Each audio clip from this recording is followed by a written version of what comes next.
If this statute were written in a way that you had a progression of remedies from administrative, from informal to formal, and it was about the very same thing, that is the education of a petitioner, then then wouldn't this be exhausted at some level? Your Honor, we have, just to step back and sort of clarify, we have a number of different arguments. Well, I guess the difficulty I'm having is I can't see where ADA fits in with IDEA. Right. That seems to be an entirely different remedy, and when we have PLRA cases, et cetera, it's usually about the same thing. 100%, Your Honor. I think that's exactly the right way to think about the statute, and I think what Congress was trying to do here was essentially say, we want you to have rights under both statutes. We want you to be able to go into court if necessary and vindicate your separate rights to separate types of relief under both statutes. But in certain circumstances, we want you to go through the IDEA administrative procedures first.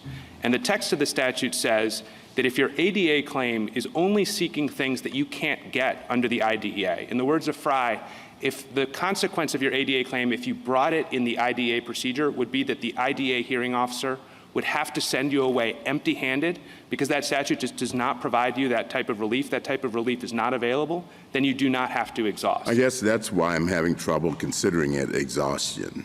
Right.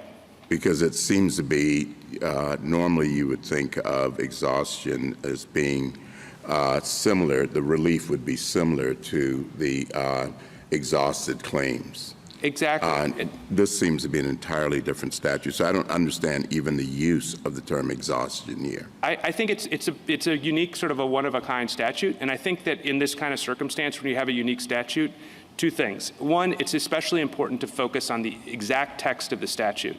And the text of the statute, the overwhelmingly most reasonable reading of the statute, the only reasonable reading of the statute in our view, is that if you are seeking money damages and everyone agrees money damages are not available under the IDEA, then you just do not have to exhaust. The exhaustion requirement doesn't apply.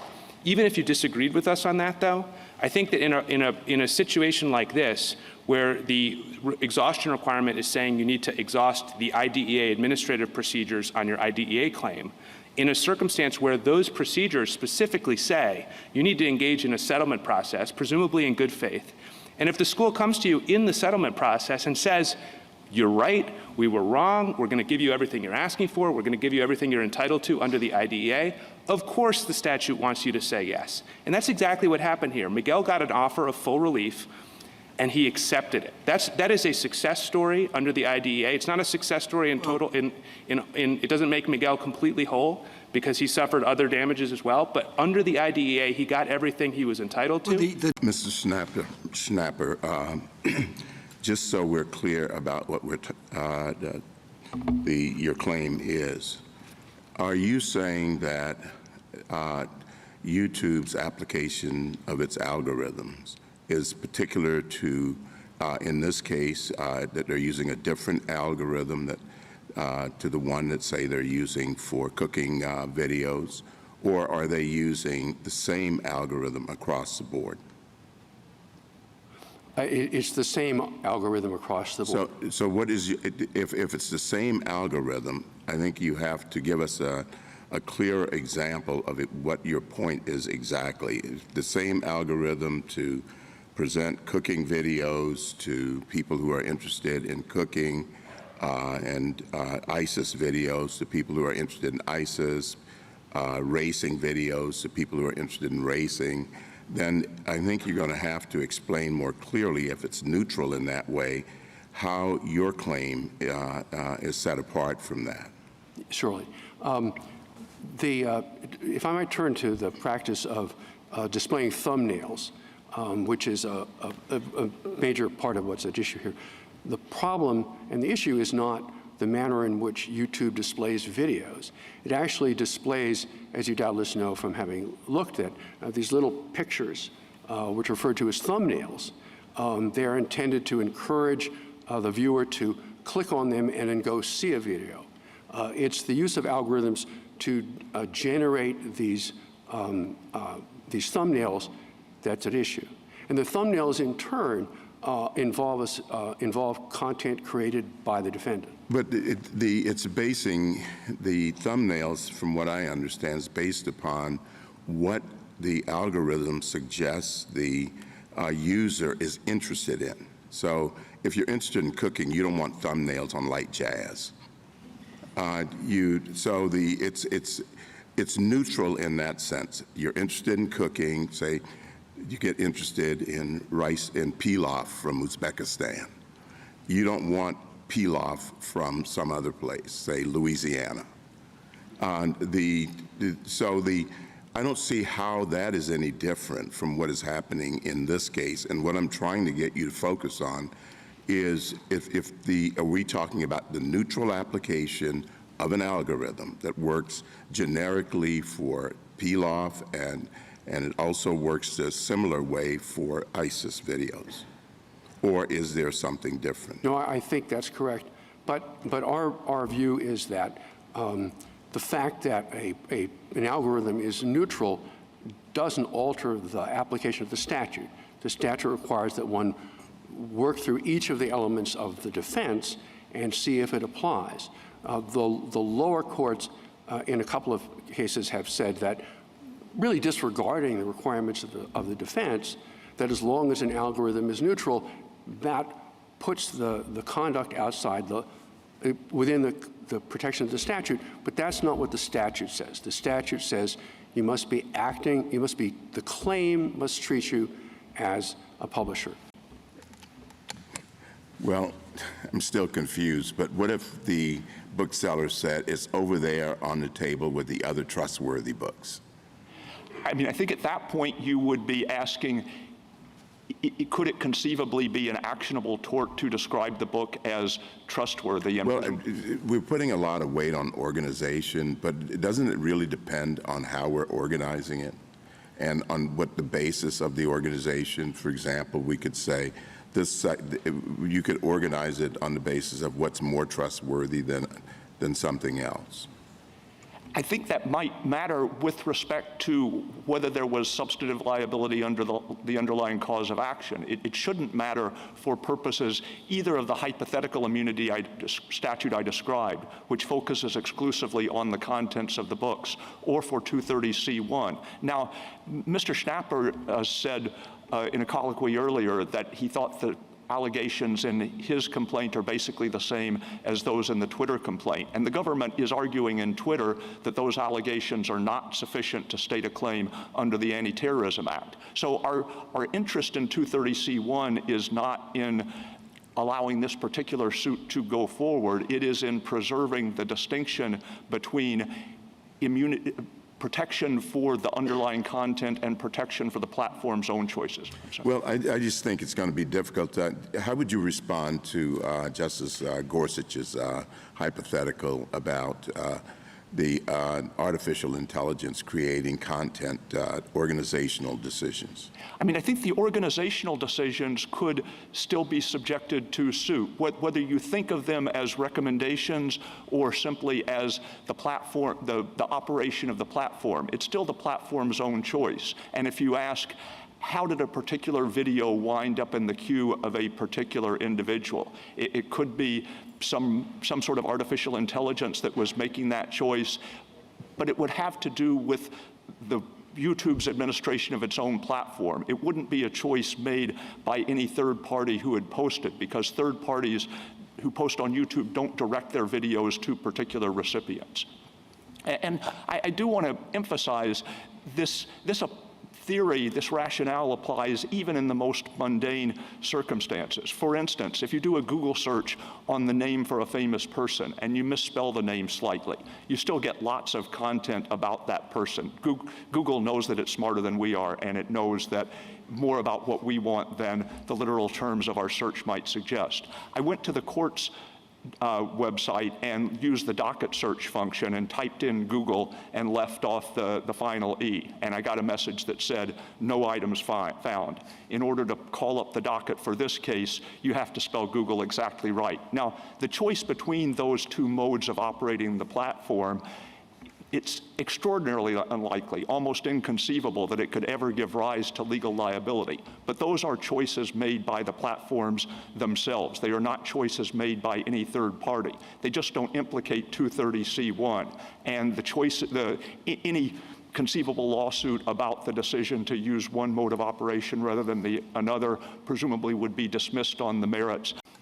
Mr. Needler, I think I'd just like to get a finer point on your position. When we talk about Twitter or YouTube or Facebook, it's because of the algorithms and how broadly these businesses are. It's complicated. But I'd like to simplify it just a bit and see where you come out. You recall PageNet, don't you? When pagers were ubiquitous? Yes. I don't recall PageNet, but okay, well, I'm let's not just, an expert in. Well, yeah, well, just pagers were ubiquitous at one point, right? And let's assume that, as with certain criminal elements who used pagers back then, you had terrorists who had an affinity for these. And that the PageNet, let's assume there was a company, PageNet, understood that they used their services, as did doctors, as did other people, business people. Would that constitute aiding and abetting if they did nothing and permitted them to use it and engage in terrorist activity?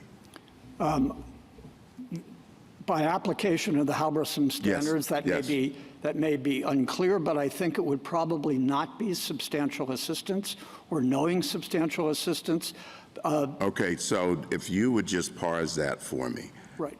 You know they're using it, and you know it's probably central to what they're doing. So where does it fail, the Halberstam test? I think there's one distinction between this and between your hypo in this case, which is the distance between the aid and the commission of the act. In your example, it's much more proximate, I think, if I understand the hypothetical. Using the pager will be alerting somebody to the immediate commission of the crime. That's not what we have here. Here we have something that is much more remote, the use of an automatic service. That the claim is that enhances ISIS, which in turn may be in combination with a number of other factors. Well, that's why I went to pagers, because I wanted it to be closer. Right. And I wanted to put a finer point on it because, you know, of course, a billion people or hundreds of millions of people are using these services, and so you get lost in that. I understand you say that's too amorphous or it's too attenuated. But if you tighten it somewhat and use pagers, it would seem that you would be able to answer that with more clarity. Yes, but I think, frankly, it's somewhat in between. And the hypothetical that you're describing, I think if you look at the Halberstam factors, which is an important part of the Halberstam test in deciding what's substantial assistance. And by the way, that's not just a factual question. In Halberstam itself, the court first affirmed the district court's factual findings and then applied its legal test. And by application of the legal test, which is those 6 factors, the court was able to find liability. In a number of the other cases, they've been dismissed because the allegations don't make out a legal standard. It's not so much a question of fact. But in your hypothetical, the 3 most important factors we think in this case, I think, bear on your question. And one of those is, Halberstam puts it in terms of, was the person present at the commission of the offense? I think that's maybe a proxy or a window into the question of how proximate was the person, the defendant's action to the ultimate act. And in Halberstam, obviously, the court said she was integrally related. Here we think it's not proximate either in the legal proximate cause sense or in the factual, the way the internet works sense. In your example, it's more proximate, both, I think, in a factual and maybe in a legal sense, that the use of the pager would have, depending on, there may be other facts, and the level of knowledge would be an important element of that. And another very important factor, I think, in Halberstam that would be relevant in the case that you're describing, but I think it's very relevant here, is what is the state of mind of the person, of the defendant in the case.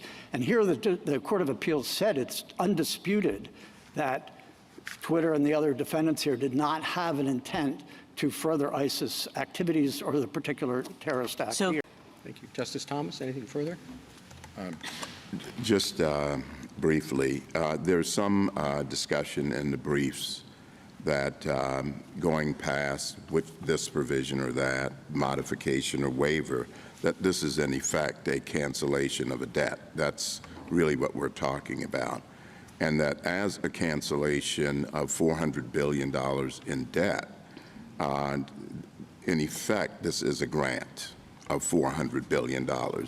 And it runs headlong into Congress's appropriations authority. And I'd like to give you some time to respond to that. Sure. And so first, I want to take on the argument that some amici have made in this case about implicating appropriations authority.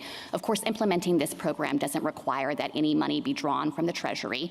And so I don't think that it strictly raises an appropriations issue, which is why I think the states aren't raising that argument here. And to the extent that the concern is about the Secretary taking action in a way that Congress didn't authorize, it seems to me that it just collapses back into the central interpretive question in this case, which is, does the HEROES Act authorize the Secretary's action or not? With respect to the concern you raised that the effect of loan forgiveness here will result in cancellation of a measure of debt for the affected borrowers, of course that's true, but I don't think that that is materially different from the kind of effects you can see from other types of authority that's long been exercised under the HEROES Act. Take the forbearance policy that I've mentioned. This has been powerful relief for for student loan borrowers while it's been in place with respect to their debt. And it's had, kind of permanent financial effects on the government, over $150 billion over the course of that forbearance program by the end of it. But it's been absolutely critical relief, and it's provided that kind of help to the student loan borrowers as well, who haven't had to make those interest payments or any payments on their loans while it's been in place. And that too can have the kind of consequence of resulting in cancellation of principal during the period of forbearance. The years that borrowers spent in forbearance count towards loan forgiveness programs, for example. So at the end of the day, those borrowers in income-driven repayment or public service loan forgiveness are going to pay less on their loan overall. It will be forgiven 3 years earlier or without those 3 years of payments that they weren't obligated to make. But I don't think that in any sense calls into question the legitimacy and authorization behind the forbearance policy. Well, I think that forbearance fits more comfortably in waiver or modified language. It's you simply forbearing on collecting an underlying debt, but you don't cancel the debt, and that's what we're talking about here. And certainly there's a cost to that, I understand. But I still think that you haven't fully explained why, if you looked at this, you would not argue that the Secretary could actually grant $400 billion. So we agree on that. I'm sorry, outside the context of the HEROES Act? Yes. That's right. We, of course, are premising the relief here specifically on the HEROES Act. So you would rely on appropriations from Congress for that, right? Yes. And the argument is that you are, in effect, doing that without appropriations from Congress. Well, Justice Thomas, I don't see how you could distinguish that from any of the other forms of relief under the HEROES Act. All of those forms of relief cost the federal government money, and often in significant sums. One of the quintessential forms of relief that the government has offered before in periods of extended deferment for soldiers fighting abroad is to pay the interest on their loans for them. And I think you could probably make the same argument of questioning, well, does that cost the government money? Is there an appropriations overlay there? Does that transform the nature of the program because it takes a loan with interest and makes it effectively an interest-free loan? But that's exactly what Congress intended under this authority. It's to make those changes to the program in direct response to and in direct proportion to the situation the Secretary confronts that will otherwise leave that borrower worse off. Americans have struggled to pay rent, utilities, food, and many have been unable to pay their debts. To head off immediate harm for student loan borrowers, 2 secretaries across 2 administrations invoked the HEROES Act to suspend interest and payment obligations for all Americans with federally held loans. But if that forbearance ends without further relief, it's undisputed that defaults and delinquencies will surge above pre-pandemic levels. So Secretary Cardona again invoked the HEROES Act to provide a measure of loan forgiveness to ensure that this unprecedented pandemic does not leave borrowers worse off in relation to their student loans. The states ask this court to deny that vital relief to millions of Americans, but they lack standing to seek that result. They principally assert harm to a separate legal person, Mohila, that could sue in its own name but has chosen not to do so.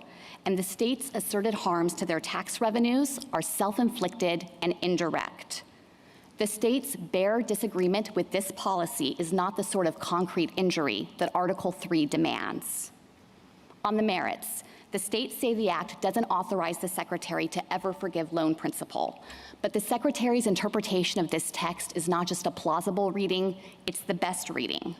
Congress expressly authorized the secretary to waive or modify any Title IV provision in emergencies to provide financial relief to borrowers.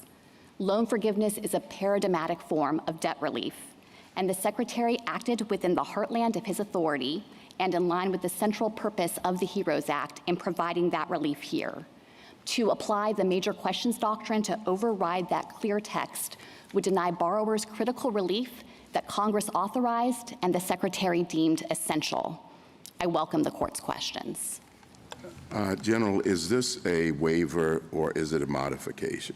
It's both a waiver and a modification, Justice Thomas. This appears at JA 261. That was the decision document that the Secretary signed where he said, I hereby issue waivers and modifications of multiple provisions under Title IV of the Student Loan Program. And then that language was repeated in the Federal Register notice that actually implemented that program and constitutes the final agency action that the states are challenging here. Well, could you explain then, in other provisions, there is express language as to cancellation, and of course there isn't here.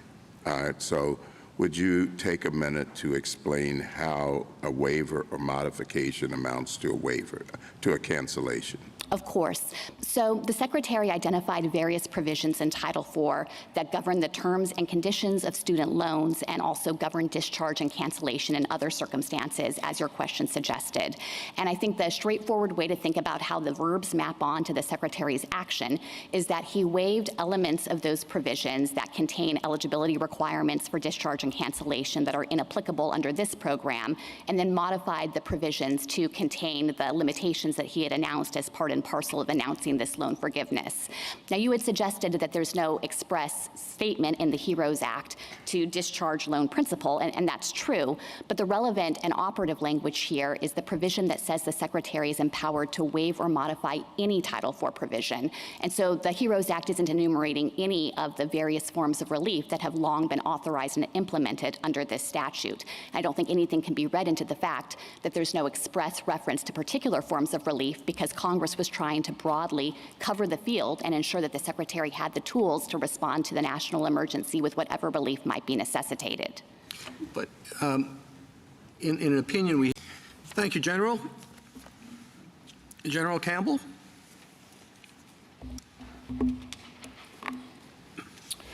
Mr. Chief Justice, and may it please the Court. The Secretary is attempting to bypass Congress on one of today's most debated policy questions, student loan forgiveness. After many failed legislative efforts, the Secretary seeks to write off nearly $500 billion in loans for over 40 million borrowers. No statute authorizes this sweeping action. On standing, Missouri has the right to vindicate the harms to Mohila. Mohila is a state-created and state-controlled public instrumentality that performs the essential public function of providing financial aid to Missouri students. The Secretary's program threatens to cut Mohila's operating revenue by 40%. That will directly undermine Mohila's ability to further its critical public purposes, and the state has standing to assert those harms. On the merits, this is a major questions case. A nearly $500 billion debt cancellation program is undoubtedly a matter of vast economic and political significance. It is also unprecedented. Never before has the HEROES Act been used to forgive a single loan. In addition, the Secretary here asserts a breathtaking power to do anything that he thinks might reduce the risk of borrowers defaulting even years after a national emergency arises. He needs clear congressional authorization for such power. But he doesn't have it here because the HEROES Act does not authorize this program. The Act permits the Secretary to waive or modify existing provisions because of a national emergency. It does not permit him to rewrite existing provisions to create a new program that covers 95% of borrowers and applies to them regardless of how the pandemic affected them. This court should declare this program unlawful, and I welcome the court's questions. General, I think at the beginning you should comment some on the relationship between MOHELA and the state of Missouri. Primarily, as you've heard, the effect of this forgiveness program on MOHELA and by extension on the state of Missouri for the, at least to establish standing. Sure, Justice Thomas. To start with the effect on MOHELA. So MOHELA, approximately as of last fiscal year, 77% of its operating revenue came from servicing direct loans. The Secretary tells us that nearly half of all borrowers' loans will be discharged under this program. So it stands to reason that about half of MOHELA's operating revenue from direct loans will be cut. And overall, that amounts to about 40% of its operating revenue. Now, Justice Jackson asked the question about whether there are offsetting fees. It's very hard to believe, and the government doesn't offer any details in its reply brief, that a one-time payment of fees for discharging loans will offset the ongoing fee that MOHELA earns from servicing those loans. Mr. Chief Justice, and may it please the Court. In 1996, Congress made an offense relating to obstruction of justice an aggravated felony for purposes of the Immigration and Nationality Act. At the time it did so, the phrase obstruction of justice was understood to include crimes that occurred when a proceeding or investigation was not currently pending. The wheels of justice can be obstructed even before they begin to move. Indeed, one of the best ways to obstruct an investigation or proceeding is to ensure that it never starts in the first place. My friends on the other side say that only 14 states plus D.C. even punished obstruction of justice in 1996, and that Congress meant to limit obstruction of justice to a catch-all offense in the Federal Criminal Code that includes a pending proceeding requirement. But by 1996, Congress had added other obstruction of justice offenses without any such limitation, and it had expressly disavowed such a limit in 1982 when creating the principal federal witness and evidence tampering statute, 18 U.S.C. 1512. Also by 1996, case law, dictionaries, leading commentators, and the Model Penal Code had all recognized that the kinds of offenses at issue in these two cases, accessory after the fact and witness tampering, involved obstruction of justice, even when the elements of the offense did not require there to be a pending investigation or proceeding at the time of the offense conduct. This Court should hold that the Ninth Circuit erred in concluding otherwise. I welcome the Court's questions. Mr. Gannon, could you give us a straightforward definition of obstruction of justice? We agree with the definitions on page 23 of our brief from legal dictionaries that obstruction of justice involves willfully interfering with the process of justice. And the board here said that the offenses at issue are the category that have as an affirmative act that includes a specific intent to interfere with the process of justice and law. So you give a wide range of evidence. You talk about Blackstone as well as Chapter 73. Do you think all the crimes listed there are obstruction of justice crimes? We think that they're obstruction of justice crimes if they have the specific intent to interfere with an investigation. Now, we don't think that the investigation has to have already come into existence. It can be a future investigation. In a retaliation case, it can be a past investigation. But we think that it does, in most circumstances, going to require there to be a nexus. In all circumstances, there'll need to be a nexus to a particular investigation or proceeding that could come about. But that comes through the specific intent to interfere with the process of justice and law. It doesn't need to already be in existence at the time the conduct occurs. Thank you, Mr. Chief Justice, and may it please the Court. My friend has described several times the government's principle that in this case, they are not relying on any analogs that were directed at people who were not part of the people, outside the community, the national or political community entirely. That means loyalist laws are entirely off the analogical spectrum here, because loyalists were also pervasively deprived of all of the rights of the people and citizenship. They were enemies. The government said so in its Bruin amicus brief. In response to Justice Gorsuch's question about how the courts of appeals handle the issue of self-defense, necessity, duress, we cite a case on page 11 of our brief, United States versus Penn. I remember that case very well.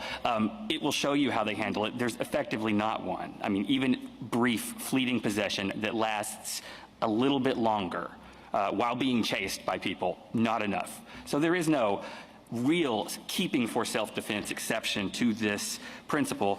And in regards to, I think it was Justice Alito's question of duration of protective orders, by default, they can be permanent in Alabama, Colorado, Montana, Washington, no specific limit in Florida, Michigan, North Dakota, Vermont, 10 years in Arkansas, 5 years in California, Ohio, South Dakota, and in Texas, where the default is 2 years, if the judge finds or a finding is made that felony violence was committed, it can be 5 years and the time is told, for instance, when someone's in jail. And so while it may be the case that if we counted noses exactly 51 or 52 or around a year or so, it is not the case that they are short. Now, the danger with any kind of historical inquiry is like the person looking down a well. So it feels like what the government is doing is looking down the dark well of American history and seeing only a reflection of itself in the 20th and 21st century and saying that's what history shows. When Congress enacted Section 922G8 in 1994, it acted without the benefit of Heller, McDonald, and Bruin, so we shouldn't be surprised that they missed the mark. They made a one-sided proceeding that is short, a complete proxy for a total denial of a fundamental and individual constitutional right. At this time, I would welcome questions from the court. Counsel, would you take a bit of your time to recount exactly what happened below in this case, not in the district court, but in state court? So what happened in state court, we know very little about for certain. We have the order, which was attached as an exhibit to the federal complaint. And the order reflects certain findings. We have shown that those findings are incredibly common in this one county in Texas. But if you did an electronic search of appellate cases in Texas with the words credible threat and physical safety, I think you would only find 3 unpublished appellate cases, all from this county. So there are words in it, but it wasn't a disputed type of finding. It was an agreed order. So my client, who was unrepresented, and a district attorney, a Tarrant County assistant district attorney, entered into a stipulation. This order was entered. The language was in the order. It's in the joint appendix. You can read it.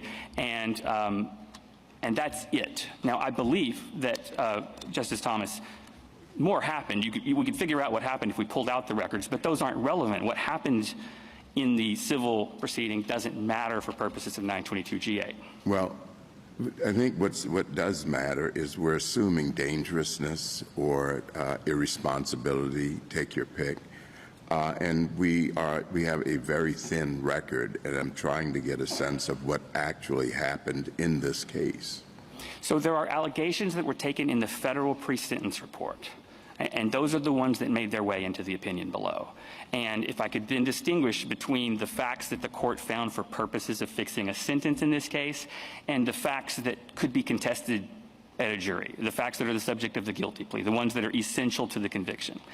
In terms of the former category, there was a finding that there was, a physical assault, that someone had attempted to intervene, and that Mr. Rahimi had fired a gun into the air at that time. Those and there are pending charges right now in Tarrant County for 3 misdemeanor offenses that are the same allegations that are. So the federal pre-sentence report found that those actions preceded and were the cause for the protective order. As this court has said, all too often, the only difference between a battered woman and a dead woman is the presence of a gun. Armed abusers also pose grave danger to police officers responding to domestic violence calls and to the public at large, as Zaki Rahimi's own conduct shows. To address that acute threat, Congress and 48 states and territories temporarily disarm individuals subject to domestic violence protective orders. Congress designed Section 922G8 to target the most dangerous domestic abusers. It applies only if, after notice in a hearing, a court makes an express finding that the person poses a credible threat to an intimate partner's physical safety or imposes a specific prohibition on the use of physical force. And the disarmament lasts only as long as the order remains in effect. The Fifth Circuit profoundly erred in reading this court's decision in Bruin to prohibit that widespread common sense response to the deadly threat of armed domestic violence. Like Heller and McDonald, Bruin recognized that Congress may disarm those who are not law-abiding, responsible citizens. That principle is firmly grounded in the Second Amendment's history and tradition. Throughout our nation's history, legislatures have disarmed those who have committed serious criminal conduct or whose access to guns poses a danger. For example, loyalists, rebels, minors, individuals with mental illness, felons, and drug addicts. Rahimi offers no historical evidence that those laws were thought to violate the right to keep and bear arms, or that the Second Amendment was originally understood to prevent legislatures from disarming dangerous individuals. Despite all that, the Fifth Circuit held that Section 922G8 is facially unconstitutional because the founding generation didn't disarm domestic abusers in particular. But Bruin specifically approved that kind of demand for a historical twin. The Fifth Circuit's approach departs from the Second Amendment's original meaning and would enact the very sort of regulatory straitjacket that this court disclaimed in Bruin. I welcome the court's questions. General, would you just briefly define what you mean by law-abiding and responsible? Of course, Justice Thomas. So I would break that into its two constituent components. With respect to those who are not law-abiding, history and tradition shows that that's defined by those who have committed serious crimes, defined by the felony-level punishment that can attach to those crimes. This case focuses on the not responsible citizens principle, and in this context, we think that history and tradition show that it applies to those whose possession of firearms would pose an unusual danger beyond the ordinary citizen with respect to harm to themselves or harm to others. What if someone, this is a civil action, I think we could agree on if these were criminal proceedings. What if someone is categorized as irresponsible for not storing firearms properly? So I think that there would be a history and tradition to support the idea that if someone has improperly stored their firearms and thus demonstrated by their conduct that they're not fit to keep and bear arms, they would fit within this category of those who are not responsible. And there were a number of historical laws that operated that way. For example, those who had improperly stored gunpowder and caused the risk of explosions. Below you, and you had a list of classes of individuals who were excluded in your opening argument. Below, you included in that class or in those classes slaves and Native Americans. Why did you drop those classes? We haven't invoked those laws at this stage of the proceedings because we think that they speak to a distinct principle and the textual hook that at the particular point in time, those categories of people were viewed as being not among the people protected by the Second Amendment in the first instance.